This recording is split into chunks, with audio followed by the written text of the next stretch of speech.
Not only is Quilted Northern Ultra Plush the only bath tissue with plush quilts, it has the Interlux layer, 3 levels of softness and the gentle clean you want. Clean comes first, and really soft is really important.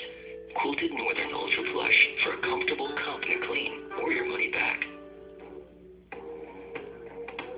Start with a simple idea. Think, drink coffee, hatch design, build a design. Design something totally original. Do it again. That's good. Kick out the committees. Call them the engineers. Call them the car guys.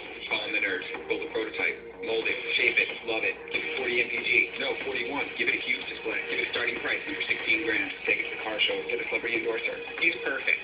I am? Yes, you are. Making a groundbreaking car. It's that easy.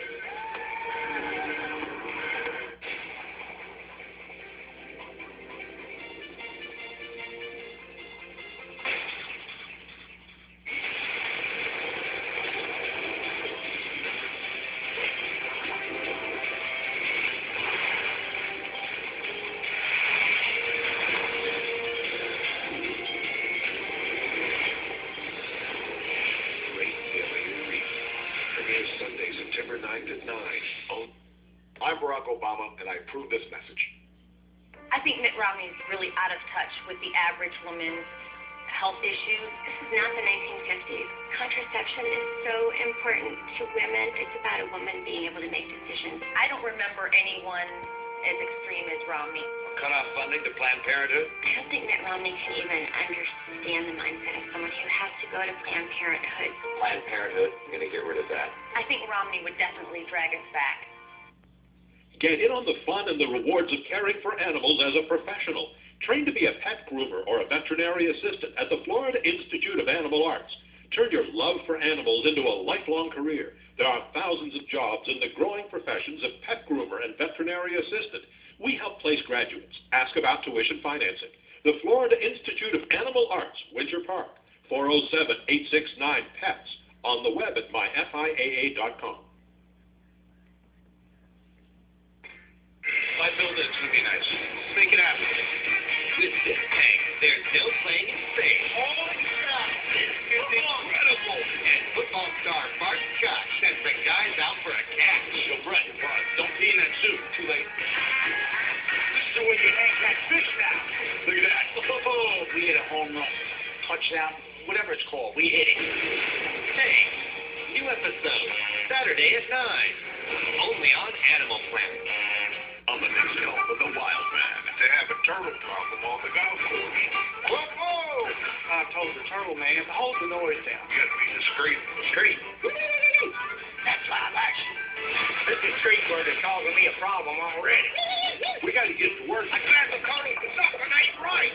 Now we turn it to a rescue mission. What are you doing? Go back! What are you doing? Call him the wild man. New episode Sunday at 10. The street, honey, the street. On Animal Planet.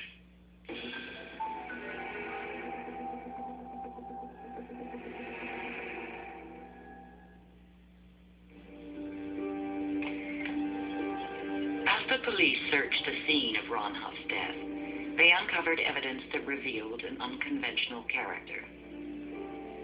Huff's family photos painted a portrait of a man who grew up with and loved animals. But somehow this had turned into an obsession. Huff had taken hundreds of photographs documenting his pets, handwritten notes recorded the best way of feeding and caring for his animals, and thick files cataloged the natural history of lizards in the wild. Ron talked passionately about his lizards, and the salespeople often called Ron a lizard boy. Ron would laugh, and he accepted the name, and I think in some ways he was complimented by it. Huff's obsessive knowledge of lizards seemed to define who he was.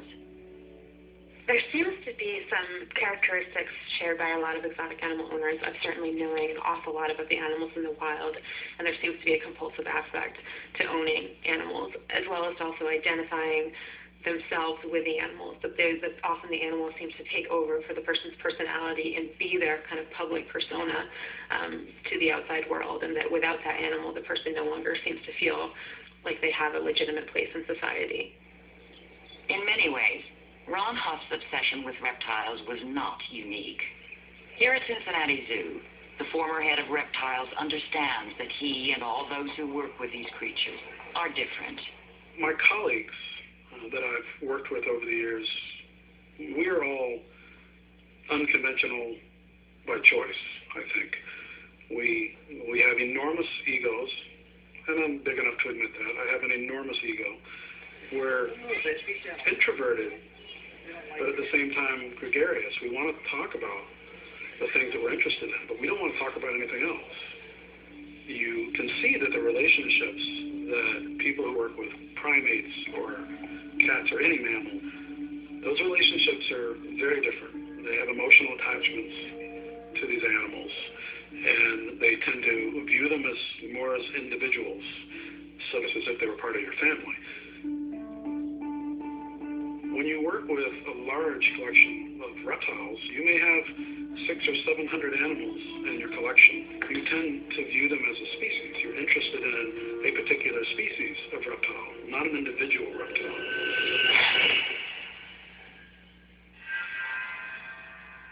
For a zoo professional to have so many reptiles in their care is normal, but an individual having an overwhelming number of pets can be an indication of a psychological condition known as hoarding. Squalor often seems to be a prominent feature within animal hoarding. The waste of the animals, the containers for food, the bedding and whatnot. Often the lack of resources and funds lead people to keeping animals in their house or in their backyard, and their living space ends up mingling with the animals. He certainly shares a lot of the characteristics that are seen in the research for animal hoarders. Instead of lizards sharing Huff's life, Huff shared theirs. They had taken over his home. Mr. Huff had not been seen for 3 days. Whatever its cause, the relationship that Ron Huff had with his pets was, in the end, a fatal one. Murder has been ruled out, but it is thought that an accidental death at his home could have led to him being consumed by his pets. Investigations are still being carried out to try and establish the cause of death. The risks of animal hoarding are even greater when living with venomous reptiles, such as snakes. Within the reptile collection at Cincinnati Zoo is a snake that was confiscated from an owner in the city. Her name was Alexandria Hall. It's 2004, and Hall is on a journey to save her life.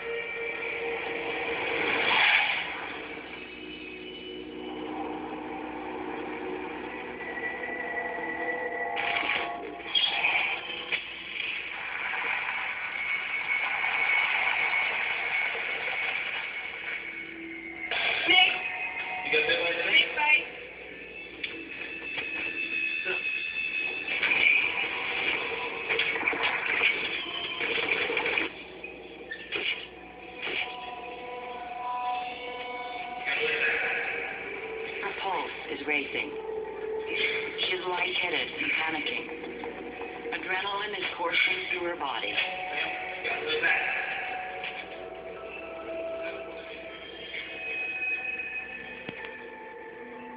Once she had gotten bitten, it must have been shocking, because you never expect that to happen. No one ever expects that to happen. You think it's always going to happen to someone else. But I can tell you from experience, when it happens, it's like having 2 red-hot needles jammed into your skin and having somebody hit your hand with a sledgehammer. Right here. Hang in there. All right. All this picture needs is a Baconator. Gold. Wendy's Baconator. Lots of fresh cooked bacon and lots of beef. Or try new Son of Baconator and decide how big you want to go. Now that's better.